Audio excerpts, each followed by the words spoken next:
So today on Free Field Training, we're going to be taking a look at a piece of level 4 hard body armor for Safe Life Defense. Safe Life Defense makes an entire line of body armor designed for people who have to buy their own gear.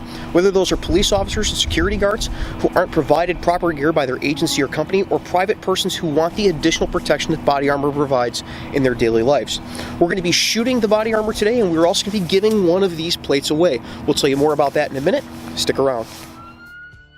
Where are you going? Get out of the way! So the rifle plate that we're testing today is Safe Life Defense's new level 4 in conjunction with rifle plate.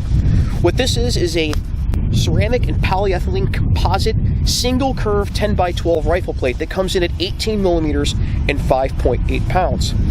The fact that it is in conjunction with rifle plate means that it is designed to be used in front of level 3A body armor. This allows this plate to meet the level 4 standard while being both thinner and lighter than standalone level 4 plates.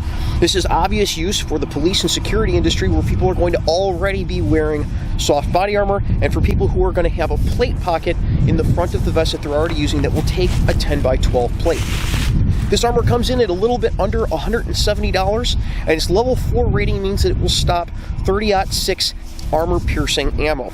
We're going to be testing it today, and our testing procedure is going to be to place this plate in front of a level 3A vest backed by two 1-inch pine boards. Now, we've already tested one of these level 3A vests in the past. You can see that video up here, where it stopped a variety of handgun threats, hand shotgun threats, remarkably well. Now we're going to be starting off by shooting this place with .30-06 armor-piercing ammo out of an M1903A3 rifle, and then if that doesn't penetrate the plate, we are going to start getting mean. All right, we're back out on my brother's range, and we've got our .30-06 AP ammo and a 1903A3 rifle here from my good friend L.A. Smith, who has an astounding collection of firearms. We're going to start with the NIJ standard for level 4 rifle plates, and that is 1 round of .30-06 AP.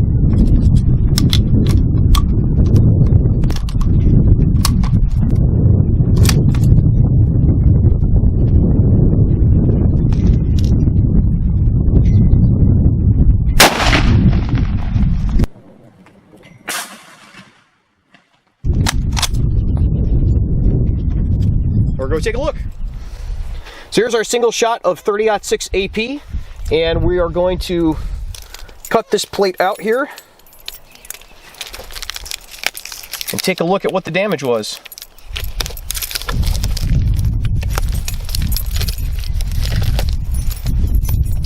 For me. Here's the plate. You can see the ceramic, where it destroyed the ceramic, and then there's a polyethylene backer, and the round didn't come through the back. You can see pretty significant back face deformation from where the polyethylene caught it, but for an in conjunction with plate, around a .30-06 AP from a pretty long barrel, and it never even came through the back. So that's definitely a win for this in conjunction plate. And there's no damage to the level 3A vest behind it. We're also going to take a look at the back face deformation. There's not really much of a dent, but you can be assured that that type of back face deformation on the plate would probably hurt your chest pretty good. All right, the 1 round of .30-06 AP did pretty well. We're going to see how many we can put into it before we start having failures. So this is my buddy Brian, and he is going to fire another round .30-06 AP out of the same gun, 1903A3. Go ahead, Brian.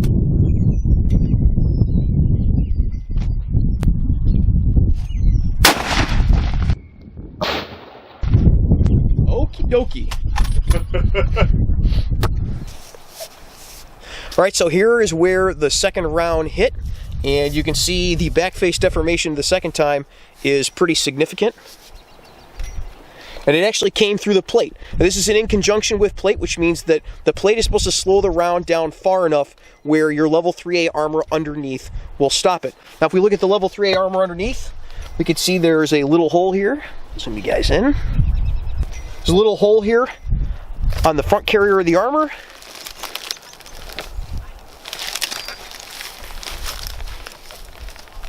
But there's no hole through the back. And in fact, if we look at the board underneath, There's only a very, very minor dent in the board, about the same as what we were getting from 45 ACP in our first test with just the level 3A armor. So it looks like even 2 rounds of 30-06 AP, you'd still be all right.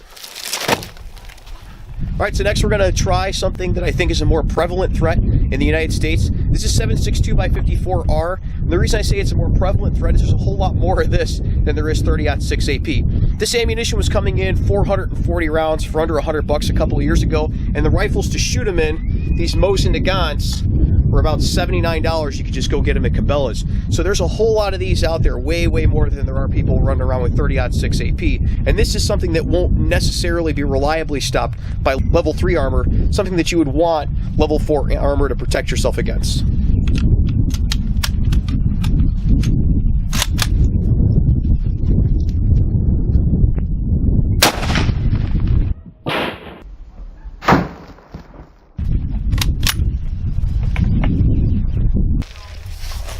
All right, so here's our plate, and that's where I hit it. Kind of whizzed the edge of the plate there a little bit. And here is our 3A armor, and behind the 3A armor, and a hole through the board. Now, the plate's already been shot a whole bunch, and 30-06 AP with ceramic plates, they start getting cracks in them, and you can only get so many hits with it. We're going to try again. I'm going to try not to wing the edge of the plate, see if we can get one a little higher and get it to stop it. All right, we're going to try 7.62x54R again. I'm going to try to not hit the edge of the plate this time.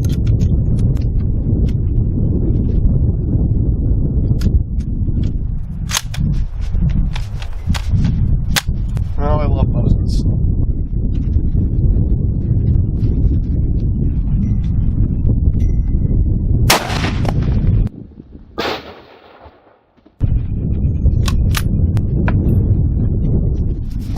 All right, so here's this 7.62x54R, the last shot that we took.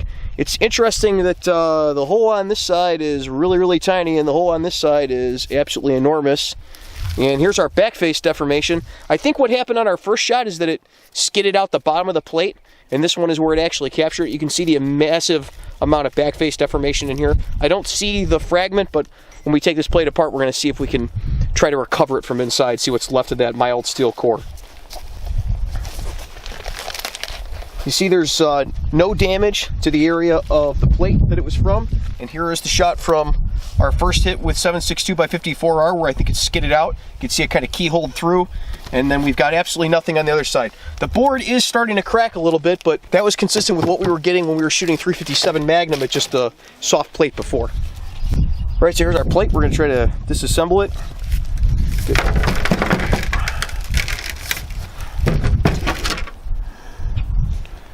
Figured out where our cores are at.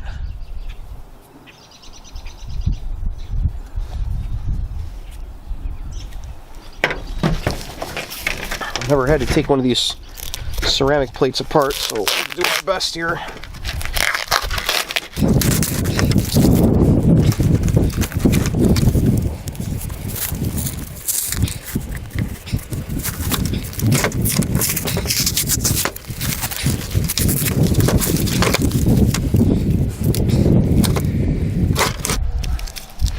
Here's what our ceramic looks like from inside. This makes more sense when I wing the edge of the plate. The edge of the plate has a little bit of padding to protect the ceramic on it. That makes a little more sense. I must have just winged the edge of the ceramic with that round. There's our ceramic. You can see it's a mosaic design ceramic. There's a bunch of individual ceramic tiles. So as long as you don't get hit in the same area, the same tile that's already been compromised, you're still going to be able to have the ceramic protection from the ceramic for level 4. There's a piece of jacket. Looks like from 30-06 AP there.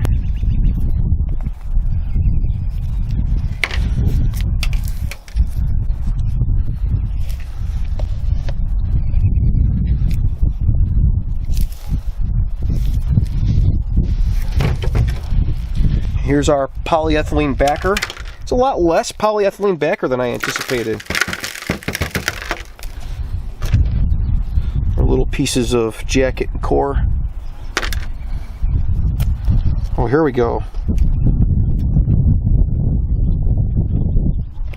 You can see embedded up here is the jacket from that second 30-06 AP round. Here's where it got hit the first time, center on the plate. You can see the ceramic embedded into the polyethylene backer. You can see over here that first Mosin Nagant round, the 7.62x54R. Here's the area on the edge of the plate that's padding, and then this is where the ceramic hit, so I winged the ceramic, and then here's when it hit dead on in the ceramic piece, and it had enough behind it to stop it. I think this one it's skimming the edge of the plate. That's unfortunate. Had I known that there was padding around the edge of it, I wouldn't aim that far low, but of course it's not an option you have when you're getting shot at. You don't get to decide where you get hit. So that's a pretty realistic test and a pretty realistic expectation going on there. It's the pieces of the jacket. And here's the back. You can see where that second round of 30-06 M2 AP came through. That got caught by the vest. And down here, you can see where the first round hit, where the 7.62x54R hit. And then over here where it winged off the edge of the plate and the backer kind of just wrapped around the round. I still can't tell where it came out at though. Maybe down here?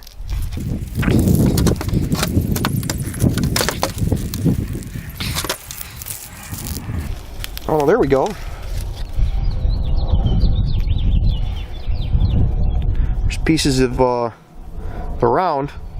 So I don't know if the whole round made it through or if that was blast behind it, but there's pieces of that 7.62x54R still stuck in here. Oh, there it is. Here's where it slid through.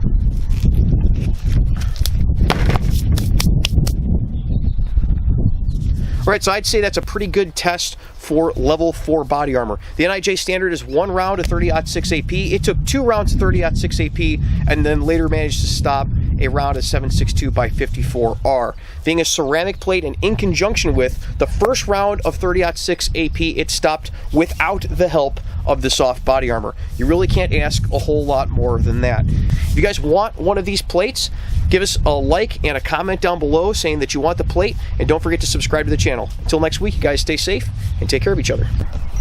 No, it came through and it went into the vest. Did it go through the vest? No, it didn't go through the vest. What's in the vest? What level? That's a level 3A. It's the same vest from last time. The one from last time, it stops everything.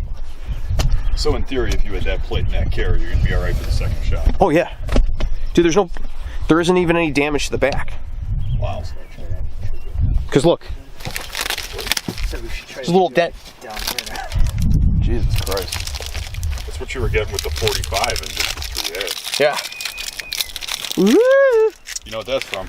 Captain Kirk. That's right.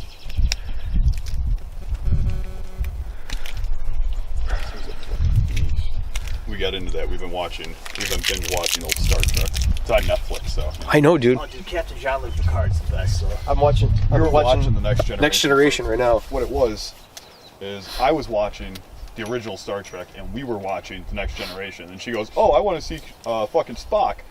So now I can't watch either of them on my own time. I have to wait for her to be around. Great. Now we have 2 shows that we enjoy together. And we don't even watch the Next Generation together. We just, I want you all to know that I'm leaving this in. I want you all to know. All right, hold on. this is who's testing us. See if I can get it on film.